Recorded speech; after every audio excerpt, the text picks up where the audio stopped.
Hello everyone, welcome to my channel JK tutorial. आज हम करने वाले हैं क्लास 8 की साइंस का chapter pollution of air and water, जिसमें हम इसके कुछ टॉपिक्स जो हैं वो डिस्कस करने वाले हैं। लेकिन उससे पहले जो मेरे चैनल पर न्यू है, मेरी वीडियो को फर्स्ट टाइम देख रहे हैं, वो इसे सब्सक्राइब करना ना भूलें। चलिए स्टार्ट करते हैं। तो स्टूडेंट्स, जैसे कि हमें पता है कि हमारे जो साइंस के चैप्टर हैं आपने 6 में भी किए थे, 7 में भी किए थे और आप 8 में भी कितने चैप्टर में देखा है कि हमारे चैप्टर्स में पहेली और बूझो जो हैं उन्हीं को लेके चैप्टर को डिस्कस किया जाता है। तो यहाँ पे भी यही दिखाया गया है कि पहेली और बूझो जो हैं वो बहुत एक्साइटेड थे जानने के लिए कि जो ताजमहल जो आगरा में है, आपको पता है ताजमहल जो आगरा में है, वो जो 7 अजूबे हैं वर्ल्ड के, पूरे विश्व के, आपको पता 7 अजूबों में से एक है जो हमारा ताजमहल है। लेकिन वो डिसअपॉइंट हो गए हैं, निराश हो गए हैं ये सुन के कि जो ब्यूटी है इस मोनूमेंट की, जो ताजमहल की जो ब्यूटी है, क्या है ब्यूटी उसकी, वाइट मार्बल, वो धीरे धीरे क्या हो रहा है, थ्रेटन हो रही है, उसको नुकसान हो रहा है। किसके कारण? एयर पोल्यूशन के कारण। एयर पोल्यूशन किसका? In the area of surrounding the Taj, जो ताज के आगे, ताजमहल के आगे पीछे जो एरिया है ना, उसके कारण जो एयर पोल्यूशन प्रोड्यूस हो रहा है उसके कारण नुकसान हो रहा है। वहाँ जो ताजमहल के ऊपर वाइट मार्बल लगा गया है, क्योंकि आपको पता ही इसकी खूबसूरती का कारण ही वाइट मार्बल है, ठीक है, जिसके कारण ये इतना अट्रैक्टिव लगता है। वो क्या हो रहा है, एयर पोल्यूशन के कारण डैमेज हो रहा है। अब वो जानने की ईगर हैं, उत्सुक हैं कि क्या किया जा सकता है कंट्रोल करने के लिए एयर और वाटर पोल्यूशन को। क्योंकि आजकल जो पोल्यूशन है, पोल्यूशन लेवल में एयर, वाटर, नॉइज़, ऐसे जो पोल्यूशन है वो बहुत ज़्यादा बढ़ते जा रहे हैं। अब बच्चे भी यही जानना चाहते हैं कि हम क्या कर सकते हैं कंट्रोल करने के लिए एयर पोल्यूशन को और वाटर पोल्यूशन को। तो हमें सबको ये पता है, अवेयरनेस होती है कि जो हमारी इन्वायरमेंट है is not what it use to be, वो नहीं है जैसा वो था। हमारा जो इन्वायरमेंट है वो बिल्कुल भी वैसा नहीं रहा है जैसा कि पहले होता था। मीन्स कि जैसा इन्वायरमेंट पहले के टाइम पे होता था, हमारे एल्डर्स हमें बताते हैं, बहुत सारी बातें करते हुए आपने सुना होगा कि पहले बहुत क्लीन वाटर होता था, फ्रेश एयर होती थी, जो अवेलेबल होती थी पहले के टाइम्स, बोलते पुराने ज़माने में। कई बार आपने देखा होगा हमारे घर के जो एल्डर्स होते हैं बोलते हैं हमारे ज़माने में तो बहुत साफ़ पानी होता था पीने के लिए, बहुत फ्रेश एयर होती थी सांस लेने के लिए। तो जो मीडिया है वो रेगुलरली रिपोर्ट करती रहती है कि जो क्वालिटी है इन्वायरमेंट की वो फॉल कर रही है, कम होती जा रही है, पोल्यूशन बढ़ता जा रहा है। ये न्यूज़ भी आप बड़ी बार सुनते होंगे। हम खुद से, हमें भी क्या महसूस होता है कि इम्पैक्ट हो रहा है, क्वालिटी जो है एयर और वाटर की हमारी ज़िंदगी में, उसकी क्वालिटी जो है डाउन डाउन होती जा रही, फॉल कर रही है। और बहुत सारे पीपल जो हैं वो सफ़र कर रहे हैं कई सारी बीमारियों के कारण, सांस की बीमारी, रिस्पिरेटरी सिस्टम जो है, सांस लेने में प्रॉब्लम हो जाता है, वो स्टेडली राइजिंग। कई बार होता है ना बड़ी सांस फूल जाती है, नॉर्मल सांस क्यों नहीं आती? क्योंकि इसी पोल्यूशन के कारण, क्योंकि हमारी जो एयर है वो क्लीन ही नहीं है, फ्रेश नहीं है। We should to imagine a time, हम मतलब वो टाइम के बारे में सोच सकते हैं कि जब क्लीन एयर होती होगी और वाटर भी क्लीन होता होगा, वो जो है अब नहीं मिलता। मतलब हम ये सोच के ही हैरान हो जाते हैं कि कब हमें क्लीन एयर और वाटर एयर जो है वो नहीं मिलना, बिल्कुल ही बंद हो जाएगी। क्योंकि अभी तो पोल्यूट हो रही है, आगे आगे जैसा टाइम आएगा तब तो बिल्कुल ही मुश्किल हो जाएगी कि आपको क्लीन एयर और वाटर जो है वो प्रोवाइड होगा। आपने पढ़ा है कि क्या इंपॉर्टेंस है एयर की और वाटर की हमारी लाइफ में, आपने प्रीवियस क्लासेस में पढ़ा हुआ ना कि एयर वाटर कितने हेल्पफुल है। हमारी जो लाइफ है ना वो एग्जिस्ट ही नहीं कर सकती विदाउट एयर एंड वाटर। जितने भी लिविंग ऑर्गेनिज्म हैं वो डिपेंड हैं एयर पे और वाटर पे। पानी के बिना हम रह नहीं सकते, पानी पीना ज़रूरी है, और एयर के बिना तो बिना बिल्कुल ही नहीं रह सकते, एक सेकंड के लिए नहीं रह सकते। क्यों? क्योंकि एयर में हमारी क्या है, ऑक्सीजन है, और ऑक्सीजन हम सांस लेने में यूज़ करते हैं। अगर एयर नहीं होगी तो हमारा सर्वाइव करना मुश्किल होगा। तो इस चैप्टर में हम स्टडी करेंगे कि क्या नुकसानदायक बदलाव आए हैं हमारी सराउंडिंग में और क्या उनके इफ़ेक्ट हो रहे हैं हमारी लाइफ पे। तो इसी से रिलेटेड हमारा जो टॉपिक में जो सब टॉपिक सबसे पहले आ रहा है वो है आपका एयर पोल्यूशन। एयर पोल्यूशन के बारे में हम डिस्कस करने वाले हैं। तो हम सर्वाइव कर सकते हैं कुछ देर के लिए बिना खाने के। मीन्स अगर आपको कुछ देर के लिए खाना ना मिले, आपको भूख लगी हो, तो आप सर्वाइव कर सकते हो ना, कर सकते हो। लेकिन अगर हमें कुछ मिनट के लिए बिना हवा के रहना पड़े तो हम नहीं रह सकते। ये मैंने आपको ऑलरेडी बताया है। क्योंकि एयर में हमारे क्या होती है, ऑक्सीजन होती है जिससे हम ब्रीथ करते हैं। सांस लेने के लिए ऑक्सीजन की नीड होती है जो कि एयर से मिलती है। अगर एयर नहीं होगी तो हम सांस कहाँ से लेंगे? तो ये सिंपल फैक्ट ही ये बताता है कि क्लीन एयर हमारे लिए कितनी इम्पॉर्टेंट है। क्योंकि उसी एयर में ऑक्सीजन होता है, अगर उसी में इम्प्योरिटी होंगी तो वो इम्प्योरिटी कहाँ जाएगी? हमारी बॉडी के अंदर। हम सब जानते हैं, आप भी जानते होंगे कि एयर जो होती है वो मिक्सचर होती है गैसेस का। एयर में बहुत सारी गैसेस पाई जाती हैं, सिर्फ ऑक्सीजन नहीं होती। तो वॉल्यूम के अकॉर्डिंग अगर हम देखें तो जो 78% है एयर का, जो 78% है उसमें क्या है, नाइट्रोजन है। 21% तक ऑक्सीजन है। उसके बाद जो परसेंट बच जाती है carbon dioxide, argon, methane, ozone और वाटर वेपर जो है वो बहुत स्मॉल क्वांटिटीज़ में प्रेजेंट है। तो देखा जाए इस मिक्सचर में सबसे ज़्यादा क्वांटिटी किसकी है, नाइट्रोजन की, देन ऑक्सीजन की। ऑक्सीजन भी फिर भी कम है। और जो ये कार्बन डाइऑक्साइड है, आर्गन है, मीथेन है, ओजोन, वाटर वेपर, ये स्मॉल क्वांटिटी में प्रेजेंट है। तो यहाँ पे आपको एक एक्टिविटी दी गई है, आपने क्या करना है, आपने कवर करना है अपने नोज़ को। जब आप पास से जाते हो, ईंट का भट्ठा देखा होगा, वहाँ से धुआं निकलता है ना। तो जब आप उसके पास से जाते हो तो आपने क्या करना है, आपने कवर करते हो, अपना नोज कर सकते हो और स्टार्टेड कफिंग। जब आपको हो सकता है उस धुएं के कारण क्या होगा, कफिंग, आपको खांसी आना शुरू हो जाती है। अगर आप बिजी रोड पे भी जाओ तो तब भी आपको खांसी, क्योंकि बिजी रोड पे भी पोल्यूशन बहुत होता है, गाड़ियों से धुआं निकलता है। ठीक है, तो यहाँ पे हमें आपके एक्सपीरियंस के बेसिस पे भी कंपेयर करेंगे क्वालिटी जो है अलग अलग प्लेस की कैसी होगी। जैसे park and busy road, park में जो एयर है और जो बिजी रोड है वहाँ की एयर की क्वालिटी कैसी होगी। किसी रेजिडेंशियल एरिया जहाँ पे लोग रहते हैं और इंडस्ट्रियल एरिया में जो एयर पाई जाती है वहाँ पे क्वालिटी कैसी होगी एयर की। एक बिजी ट्रैफिक इंटरसेक्शन है अलग अलग टाइम का जो डे का, जैसे कि ट्रैफिक यहाँ पे दिखाएगा, यहाँ की एयर और सुबह सुबह की, दोपहर की और इवनिंग की एयर में क्या फ़र्क होगा, और एक गांव और एक सिटी की एयर में क्या फ़र्क होगा। तो जब आप इनको कंपेयर करोगे, इनमें कंपैरिजन करोगे, तो आपके किसी ऑब्जर्वेशन में क्या आएगा, जो हम एक्टिविटी डिस्कस कर रहे हैं उनमें डिफरेंस होगी। और डिफरेंस होगी अमाउंट ऑफ स्मोक में। जैसे आप पार्क के लिए बोल रहे हो और रोड के लिए बोल रहे हो, पार्क में स्मोक कहाँ से आएगी, पार्क में गाड़ियाँ तो ना चलती हैं, लेकिन रोड पे तो गाड़ियाँ चलती हैं, तो वहाँ की एयर में आपको क्या दिखाई देगी, स्मोक होगी। तो क्या आपको पता है कि ये स्मोक जो है ये आती कहाँ से है। स्मोक हम बोल रहे हैं ना, स्मोक की क्वांटिटी जो है ज़्यादा होगी इन एरिया में, लेकिन ये स्मोक आती कहाँ से है। एडिशन जो होती है ऐसे सब्सटेंस की एटमॉस्फेयर में, वो उसके कारण क्या हो जाती है, मॉडिफाई हो जाती है। जब एयर जो है इज कंटेमिनेटेड, गंदी हो जाती है, पोल्यूट हो जाती है, किसके कारण, अनवांटेड सब्सटेंस, ऐसी चीज़ें एयर के अंदर मिक्स हो जाती हैं जिनका हार्मफुल इफेक्ट होता है लिविंग और नॉन लिविंग थिंग में। उसी कंडीशन को हम बोलते हैं एयर पोल्यूशन। जैसे कि हमने बोला कि एयर जो है मिक्सचर है आपका, नाइट्रोजन का है, ऑक्सीजन का है, और भी बहुत सारी गैसेस हैं। ठीक है, लेकिन जब नाइट्रोजन, ऑक्सीजन और बाकी गैसेस के अलावा कुछ अनवांटेड सब्सटेंस उसके अंदर आ जाए, जैसे कि स्मोक बोल रहे हैं, स्मोक कहाँ से प्रोड्यूस होती है, इंडस्ट्रियल एरिया से प्रोड्यूस होती है। ईंट के भट्टे की बात कर रहे हैं, वहाँ से भी पोल्यूशन प्रोड्यूस होता है। ऑटोमोबाइल्स, गाड़ियों के पीछे से धुआं निकलता है, वहाँ से स्मोक प्रोड्यूस होता है। कहीं पे बहुत ज़्यादा आग जलती हो, जंगल जब जलते हैं, वहाँ से स्मोक प्रोड्यूस होता है। तो ये जब चीज़ें एंटर कर जाती हैं एक हमारी क्लीन एयर के अंदर, तो उस एयर में क्या हो जाता है, पोल्यूशन हो जाता है, जिसे हम क्या कहते हैं, एयर पोल्यूशन। हम ऑलरेडी यही आपका नेक्स्ट टॉपिक दिया गया है कि how does air get polluted. अब एयर पोल्यूट कैसे होती है। एयर पोल्यूशन के बारे में तो हमने समझ लिया कि एयर पोल्यूशन क्या होता है, लेकिन एयर पोल्यूट कैसे होती है, हवा गंदी कैसे होती है। तो वो सब्सटेंसेस जो गंदा करते हैं एयर को, पोल्यूट करते हैं एयर को, उन्हें हम बोलते हैं एयर पॉल्यूटेंट्स। याद रखिए, जैसे स्मोक भी आपका एयर पॉल्यूटेंट्स है। कई बार क्या होता है, कुछ ऐसे सब्सटेंस जो होते हैं जो कहाँ से आते हैं, नेचुरल सोर्सेस से, जैसे कि स्मोक, डस्ट।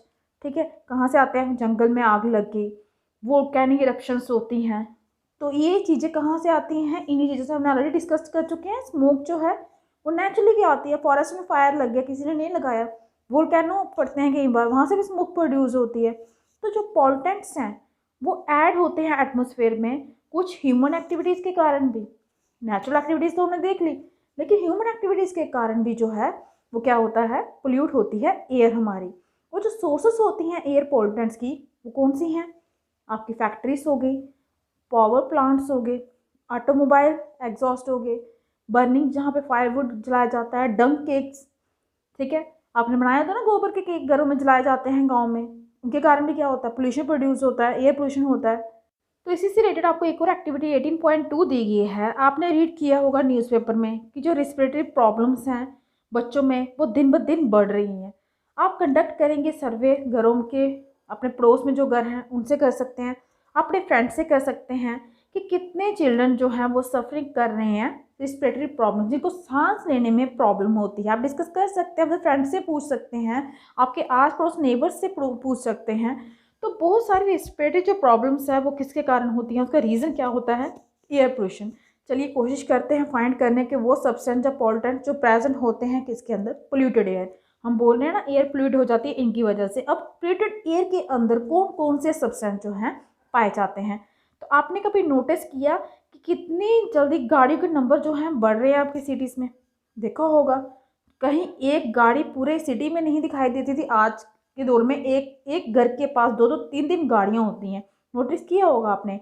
तो जो गाड़ियाँ होती हैं वो प्रोड्यूस करती हैं हाई लेवल के पॉल्यूटेंट्स, मीन जो उनके धुआं निकलता है ना उनमें से क्या प्रोड्यूस होता है, कार्बन मोनोऑक्साइड गैस प्रोड्यूस होती है, कार्बन डाइऑक्साइड होती है, नाइट्रोजन ऑक्साइड्स होती है और स्मोक धुआं भी प्रोड्यूस होता है। कार्बन मोनोऑक्साइड जो होती है वो तब प्रोड्यूस होती है जब इनकम्प्लीट बर्निंग होती है फ्यूल की। जब फ्यूल, आपको पता गाड़ी चलती कैसे है, फ्यूल से, फ्यूल अंदर जलता है तभी तो गाड़ी चलती है। लेकिन जब इसकी कंप्लीट बर्निंग नहीं होती उस टाइम पे कौन सी गैस प्रोड्यूस होती है, कार्बन मोनोऑक्साइड। जैसे कि फ्यूल कौन से यूज़ करते हैं हम, पेट्रोल और डीजल। और जो कार्बन मोनोऑक्साइड गैस है ये बहुत ही पॉइजनस गैस है, जहरीली गैस है। ये रिड्यूस करती है ऑक्सीजन कैरी कैपेसिटी जो है ब्लड की। अगर ये किसी की बॉडी के अंदर जाती है तो ब्लड जो हमारा क्या करता है, ऑक्सीजन को कैरी करके एक पार्ट से दूसरे पार्ट तक पहुंचाता है ना, तो ये उसकी कैपेसिटी को कम करती है। मीन्स ब्लड नहीं पहुंचा पाता ऑक्सीजन को एक पार्ट से दूसरे पार्ट तक, क्योंकि अगर ऑक्सीजन हर एक पार्ट तक नहीं पहुंचेगा तो हमारी बॉडी की प्रॉपर फंक्शनिंग कैसे होगी। तो इस चीज़ में नुकसान कौन पहुंचाता है, आपकी कार्बन मोनोऑक्साइड। तो तभी पूछो को याद आता है कि इसने कई बार देखी है फॉग जैसी लेयर हो जाती है एटमॉस्फेयर में, आपने भी देखा है, धुंध पड़ती है सर्दियों के दिनों में, वाइट जैसे कुछ नहीं दिखता, उसे हम बोलते हैं स्मॉग। स्मोक जो है वो आपके दो वर्ड्स को ज्वाइन करके बनता है, एक तो स्मोक, एक हो गया फॉग। स्मोक के अंदर क्या होते हैं, ऑक्साइड, ऑक्सीजन के पार्ट्स पाए जाते हैं, ऑक्साइड के साथ नाइट्रोजन जो जुड़ जाता है दूसरे एयर पॉल्यूटेंट्स के साथ में, नाइट्रोजन ऑक्साइड, नाइट्रोजन डाइऑक्साइड, ये जाके किसके साथ मिक्सअप हो जाती है, एयर पॉल्यूटेंट्स के साथ, और फॉग के साथ वो क्या बना देती है, स्मॉग। याद रखिए जो भी स्मोक जिसके अंदर ऑक्साइड, किसके, नाइट्रोजन ऑक्साइड हो गए, जैसे नाइट्रोजन डाइऑक्साइड हो गए, वो जाके किसके साथ जुड़ जाती है, एयर पॉल्यूटेंट्स के साथ और फॉग के साथ जुड़ जाती है, वो क्या बनाती है, स्मॉग। तो स्मॉग जो है वो कॉम्बिनेशन है, याद रखिए, SM मीन्स स्मॉग, स्मोक, और OG मीन्स फॉग। तो स्मॉग के कारण क्या होता है, ब्रीथिंग डिफिकल्टीज आती हैं, अस्थमा की प्रॉब्लम होगी, खांसी होना, बच्चों को छींकना, ठीक है, आती है ना छींकना, बच्चों को खांसी होती है ज़ोर ज़ोर से, विजिंग करना में ज़ोर से, सांस लेने में प्रॉब्लम होनी। बहुत सारी इंडस्ट्रीज़ जो हैं वो रिस्पॉन्सिबल हैं एयर पोल्यूशन के लिए। इंडस्ट्रीज़ के कारण ही ज़्यादा एयर पोल्यूशन होता है। जैसे कि आपको पता है पेट्रोलियम रिफाइनरीज जो होती हैं, जहाँ पे पेट्रोल को रिफाइन किया जाता है, प्यूरीफाई किया जाता है, ये बहुत बड़ी सोर्स होती है गैसेस पॉल्यूटेंट्स की। वहाँ से बहुत सारे गैसेस पॉल्यूटेंट्स निकलते हैं, पोल्यूशन निकलता है, जैसे कि सल्फर डाइऑक्साइड हो गया, नाइट्रोजन डाइऑक्साइड हो गया, ये आपके पॉल्यूटेंट्स हैं पोल्यूशन फैलाने वाले। सल्फर डाइऑक्साइड कब प्रोड्यूस होता है, जब कंबशन होती है फ्यूल्स की, जैसे कि कोयला, पावर प्लांट में इसका यूज़ किया जाता है कोयले का। तो जब ये कोयला वहाँ पे जलता है तो सल्फर डाइऑक्साइड जो है वो प्रोड्यूस होता है, और इसके कारण भी सांस लेने वाली प्रॉब्लम, जो रेस्पिरेटरी प्रॉब्लम्स हैं वो होती हैं। और इवन कि कई बार क्या होता है, परमानेंट लंग का डैमेज हो जाता है, लंग्स बिल्कुल डैमेज हो जाती हैं। आपने ऑलरेडी स्टडी किया होगा कि जो बर्निंग कैसे होती है फॉसिल फ्यूल की, चैप्टर 5 आपने किया हुआ है। और भी बहुत सारे काइंड टाइप के पॉल्यूटेंट्स होते हैं, जैसे कि क्लोरोफ्लोरोकार्बन, CFC इसका शॉर्ट में नाम बोलते हो। क्लोरोफ्लोरोकार्बन ये गैस है जो कहाँ पे पाई जाती है, हमारे रेफ्रिजरेटर, जो आपके घरों में फ्रिज होते हैं, एयर कंडीशनर हो गए, और जो एरोसोल स्प्रेस भी होती हैं, स्प्रे करते हो ना परफ्यूम का, ये उनमें भी ये पाई जाती है। CFC क्या करती है, ये डैमेज कर देती है ओजोन लेयर जो है ना एटमॉस्फेयर की। आपको पता है ओजोन लेयर एक ब्लैंकेट की तरह प्रोटेक्ट करती है हमारे एटमॉस्फेयर को। तो ये जो क्लोरोफ्लोरोकार्बन है ये उस ओजोन लेयर को, मीन्स उस ब्लैंकेट को क्या करती है, डैमेज करती है। याद होगा आपका ओजोन लेयर, जैसे मैंने अभी भी बताया कि वो बचाती कैसे हमारे एटमॉस्फेयर को, कुछ कि जो हार्मफुल अल्ट्रावायलेट रेस होती है ना सन की, वो हद तक नहीं पहुंचने देती, इसी के कारण नहीं आती वो हद तक। आपने ओजोन होल के बारे में भी सुना होगा। ओजोन होल का मतलब यही है कि ये क्लोरोफ्लोरोकार्बन क्या कर रही है, उसको डैमेज कर रही है। जहाँ से डैमेज हो रहा है वहाँ पे होल बन रहा है, जिसे ओजोन होल कहा जाता है। तो कोशिश कीजिए इसके बारे में जानने के लिए, और साथ में लेस हार्मफुल केमिकल जो हैं वो यूज़ कीजिए CFC की जगह। मीन्स ये क्लोरोफ्लोरोकार्बन ज़्यादा हानिकारक है, इसलिए आपको बोला जाता है ना फ्रिज को ज़्यादा खुला नहीं रखो, गैस खत्म हो जाएगी। ख़त्म क्या होगी, वो फ्रिज से निकल के कहाँ चली जाएगी, एटमॉस्फेयर में चली जाएगी, जो जाके इफेक्ट किसको करेगी, आपकी ओजोन लेयर को। साथ ही में जो हमने अभी भी गैसेस के बारे में पढ़ा, उनके साथ और भी गैसेस हैं जो ऑटोमोबाइल से प्रोड्यूस होती हैं जब डीजल पेट्रोल जो होते हैं जलते हैं, और ये छोटे छोटे पार्टिकल्स जो हैं वो प्रोड्यूस करते हैं जो फैल जाते हैं एयर में बहुत लंबी देर के लिए। आपने कभी देखा है कि जब कई बार आप आग भी जलाते हो, खुले में आग जलाओगे तो आप देखोगे कि कुछ छोटे छोटे पार्टिकल्स डस्ट पार्टिकल्स की तरह ऊपर उड़ रहे होते हैं। यही आपके ऑटोमोबाइल्स में भी उड़ते हैं जब आपका डीजल और पेट्रोल जो है इसमें बर्न होता है। तो ये रिड्यूस करते हैं विजिबिलिटी, देखने की क्षमता। जहाँ पे ये होंगे वहाँ पे आप देख नहीं सकते, देखने में आपको प्रॉब्लम होगी। और जब आप सांस अंदर लेते हो, इनके कारण बीमारियाँ भी हो जाती हैं। आप सांस लेके देते हो ना, तो सांस कहाँ से ले रहे हो, एयर से ले रहे हो, तो ये डस्ट पार्टिकल कहाँ पे हैं, एयर में, तो ये भी आपकी बॉडी के अंदर चले जाते हैं।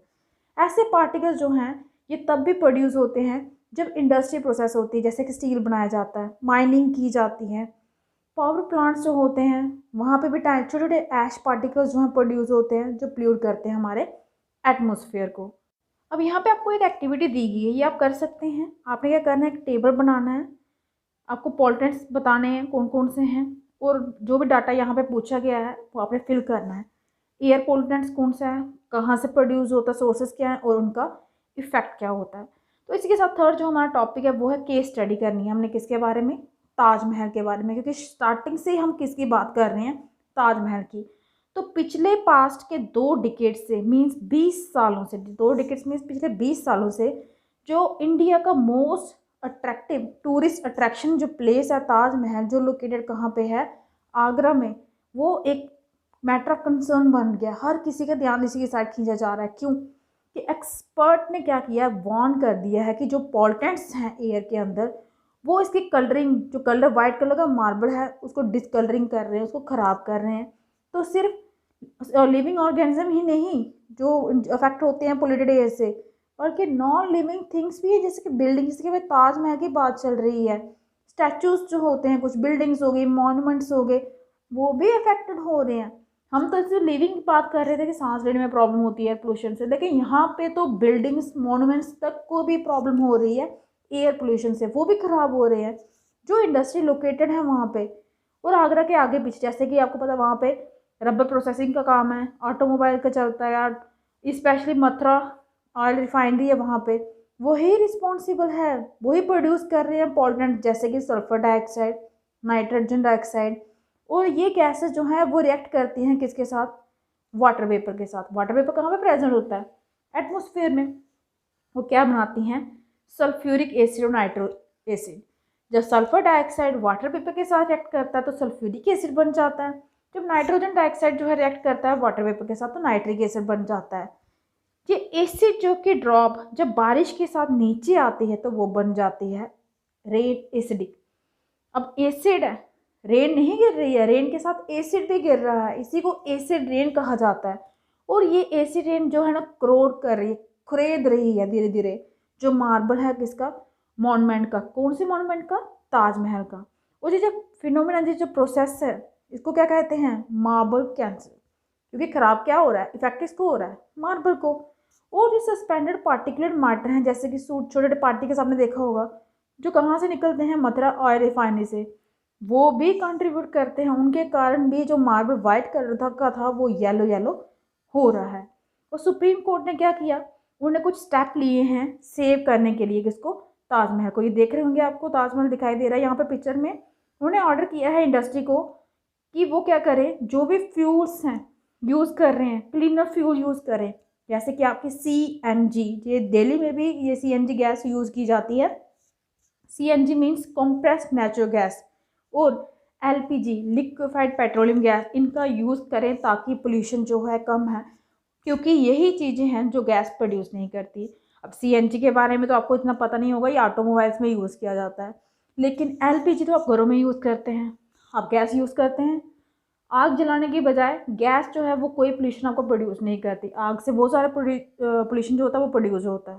साथ ही में ऑटोमोबाइल्स जो हैं उनमें क्या हो, unleaded petrol in the Taj zone. Means जो भी ऑटोमोबाइल्स ताज के आगे पीछे चलते हैं ना, ताजमहल की जोन में चलते हैं, उनमें पेट्रोल नहीं होना चाहिए, उनमें सीएनजी गैस ही यूज़ की जानी चाहिए।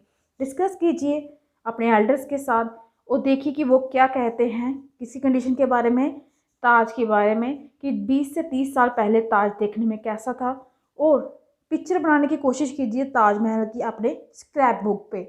ठीक है, तो ये तो हमारे जो 3 टॉपिक हमने आज डिस्कस किए हैं, air pollution, how to get air polluted, और साथ में आपका केस स्टडी जो थी ताजमहल की। आज हम इतने रखते हैं, नेक्स्ट टॉपिक हम अपने नेक्स्ट वीडियो में डिस्कस करेंगे।